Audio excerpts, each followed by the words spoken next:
Video જોઈને મોનતા રાખેલી માં મારા છોકરાને સાદું પેટ બગાડ થયેલો હતો. એને એકવાર ઓપરેશન કરાયું તો મહિનો દોઢ મહિનો સારું રહ્યું. ફરી બી એ જ પ્રોબ્લેમ આવ્યો. ફરી સોનોગ્રાફી કરાયું, રિપોર્ટો બધા કરાયા તો કે ફરી બગાડ થયો છે. તો નમસ્કાર મિત્રો, ફરીથી સ્વાગત છે એક નવા વિડીયોમાં. તો મિત્રો, મેઘડીમાંના ખોંખાર, મેઘડીમાં બારે ધામવાળી મેઘડીમાંના પરચા તો અપરંપાર છે મિત્રો. પરચામાં કોઈ કમી નથી મિત્રો. એવામાં એક બીજો પરચો લઈને તમારી સમક્ષ હું આવી ગયો છું મિત્રો. આ નાનું બાળક જે દેખાય છે તમને વિડીયોમાં, એને સ્વાદુપિંડનું તકલીફ હતી. સ્વાદુપિંડના રિપોર્ટો બધા આવી ગયા હતા. ડૉક્ટર પણ કહી દીધું હતું કે સ્વાદુપિંડનો બગાડ છે. 3 ઓપરેશન કરેલા છે. પછી ભાવિ ભક્તોએ માનતાઓ રાખી અને રવિવાર ભર્યા. પછી માતાજીએ કેવું રિઝલ્ટ આપ્યું મિત્રો તમે જોઈ શકો છો મિત્રો. અને તમને ખોંખાર મેઘડીમાં બારેજા ધામના વિડીયો અને પરચા જોવા ગમતા હોય તો મિત્રો ચેનલને સબસ્ક્રાઈબ કરી દેજો, વિડીયોને લાઈક કરી દેજો અને કમેન્ટમાં એક જય ખોંખાર મેઘડીમાં લખી દેજો મિત્રો. Thank you.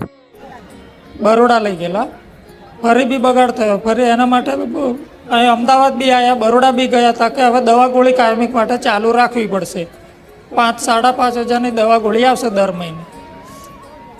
પછી એનાથી કોઈ ઈલાજ નહોતો થયો તો અહીંયા એને માનતા રાખી હતી કે મારા છોકરાને વગર દવા ગોળી ગળતો કરી દો અને એને આરામ પડી જવું જોઈએ. ખાતો પીતો નહોતો, 15 દિવસ થઈ ગયેલા. ખોરાક લે કે પાણી લે એટલે બગાડમાં જતું હતું એને. ડૉક્ટરે એવું કીધું હતું કે હવે દવા ગોળી ચાલુ રાખવી પડશે, બીજું કોઈ ઈલાજ થાય નહીં. એનો કોઈ બીજો કોઈ ઈલાજ નહીં, એમ દવા ગોળી ચાલુ રાખવી પડશે. તમે દવા ચાલુ રાખી કેટલા દિવસ? અમે તો 10-15 દિવસ જ ચાલુ રાખી, પણ એનાથી તોય કોઈ ફરક પડ્યો નહીં. એને માતાજીની માનતા રાખી એ પછી કેટલા સમયમાં સારું થઈ ગયું? એના પછી તો 10-15 દિવસમાં સારું થઈ ગયું. માનતા રાખી અને 10-15 દિવસમાં સારું થઈ ગયું. બરોબર. એટલે આજે માનતા પૂરી કરાવો. મેં વિડીયો જોઈને મોનતા રાખેલી માં ઘેર. કોઈ આશા જ નથી માં. બરોડા પણ 2 ઓપરેશન કર્યા ને સાદું પેટ બગડ્યું ને હરણિયાનું, તોય એને આરામ ના પડે. જે હતો એનો એ જ દુખાવો. તો પછી અમદાવાદ લઈ જાઓ. અમદાવાદ લઈ જાઓ તો ડૉક્ટરે એમ કીધું કે જે દુખાવો રહેતો એ જ રહેશે, દવા ગોળી ચાલુ રાખો એમ. તો મિત્રો તમે સાંભળી શકો છો આ બેન જે કહી રહ્યા છે એ પ્રમાણે કે આ નાના ટેણિયાને બસ ખાલી યુટ્યુબમાં વિડીયો જોઈને બસ માનતા રાખી હતી. માતાજીએ એકદમ સરખું કરી નાખ્યું. ટેણિયાને હવે નખમાં દુઃખ રાખ્યું નથી મિત્રો. તો તમે સમજી શકો છો કે આ ખોંખાર મેઘડીમાંના બારેજાવાળીના કેટલા પરચા પરંપાર છે મિત્રો. તમે ત્યાં જવાની પણ જરૂર નથી. જો મોબાઈલમાં વિડીયો જોતા હોય અને માનતા માની લો તો પણ તમારું કામ થઈ જાય છે મિત્રો. વિડીયોમાં બન્યા રહો મિત્રો. વિડીયોમાં આગળ ઘણું બધું છે. તો પછી મારી ભોણેજ અહીંયા આવતેલી, મારી ભોણેજે કીધું કે તમે થઈ લઈ લો એમ. તો મારથી નહીં આવે ને તો મેં વિડીયો જોઈને મોનતા રાખી. 10 દિવસ છોરાને ખાધે પીધે થયેલું, પાણી નહોતું પીધું. પછી મેં વિડીયો જોઈને હું ઓટલો સડતેલી ને મમ્મી મને દ્રાક્ષ આલે તો 250 ગ્રામ દ્રાક્ષ ખાધી, એક પપૈયાની 2 ચીરીઓ ખાધી વિડીયો જોતા જોતા. પછી અહીં બીજે દિવસ હું અહીં લઈને આવી. અહીં લઈને આવીને તો અનાજ તો જરીકે પણ નહોતું ખાધું. અહીં કોઈક બેન હતી ને તેણે મને મમરાનું પડીકું આલ્યું. તો મેં ના પાડી કે મમરા એમને નથી ખવડાવવાના. એમને ડૉક્ટરે ના પાડલું છે, છોકરાને ના પાડલું છે એમ કીધું. તો બેન તમે ખવડાવો ને એમ. તો પછી એ મમરા ખાધા, ત્યાંથી મમરાય ખાય અને અનાજે પણ ખાવા બાજુ. આ તો જેમ દાતે એમ ખાય. કોઈ દવા ગોળી પણ બંધ. 5,500ની ગોળી દવા અને બરોડાની 5,500ની કીધેલી અને અમદાવાદની દવા ગોળી ચાલુ રાખજો એમ કીધેલું.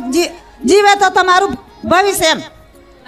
પણ માં તમારા આશીર્વાદથી અમે મોનતા લીધી. મેં નારિયેળ અને શ્રીફળ, ચૂંદડી ને અગરબત્તીની મોનતા રાખેલી. 5 રવિવાર ભરીને હું મોનતા કરીશ. મેં 5 રવિવાર ભરીને તઈ પૂર્ણ કરી નાખેલી. પછી મારા છોકરાને કીધું તું મોટી મોનતા લે એમ. તો ધજા, 1 કટ્ટો ચોખાનો અને 5 કિલો પેંડા એની મોનતા રાખેલી અને માની ચૂંદડી.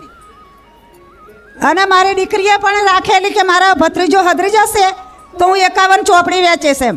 પછી મારી નણંદે પણ રાખેલી નારિયેળ, શ્રીફળ, આપણે અગરબત્તી, ચૂંદડીની. મારે તો એવું કહેવાય નહીં ને હવે કે ભાઈ રિપોર્ટ ના કરાવતા, દવાખાના ના જતા. પણ તમે ડોક્ટર કેટલા ફર્યા? ડોક્ટર તો બહુ જ માં. કેટલા ઓપરેશન કરાયા? 3 ઓપરેશન છે માં. અને એ પછી તે ડોક્ટર શું કહેતા? ને એનું કોઈ શક્યતા નહીં. દવા ગોળી જો હજી જીવે તો હજી ચાલુ રાખો એમ કીધું. ભલે ભલે, બધાની ભેગા થઈને એક જ પ્રાર્થના હા માં એમાં અમારા દીકરાને કોઈ થાય નહીં માં તો મારા નામથી નવું જીવનદાન મળ્યું. હા માં હા હા તો હવે એના નામ રામ નામ લખતા શીખવાડજો. હા માં હા ઓ હા માં મોબાઈલ ઓછો હાલવાનો, રામની ચોપડી પકડાવો. હા માં ઓ હા માં જેથી હવે મારા નામથી નવું જીવનદાન મળ્યું હોય હા માં તમારા તો જીવનથી પછી જ હું મારે કહું માં એટલું થોડું પાલન રાખવું પડશે ને. હા માં અને રામ નામ એ લખશે તો એને સારું થશે તો હું રાજી થઈશ. હા માં હા ભલે માં હવે કશું થાય નહીં એવા આશીર્વાદ આલજો મારી માડી આટલે હુંથી તો આવી ગયા. હા. અને હજુ ઉપરથી એટલે રામબાણ ઈલાજ રામ નામ છે.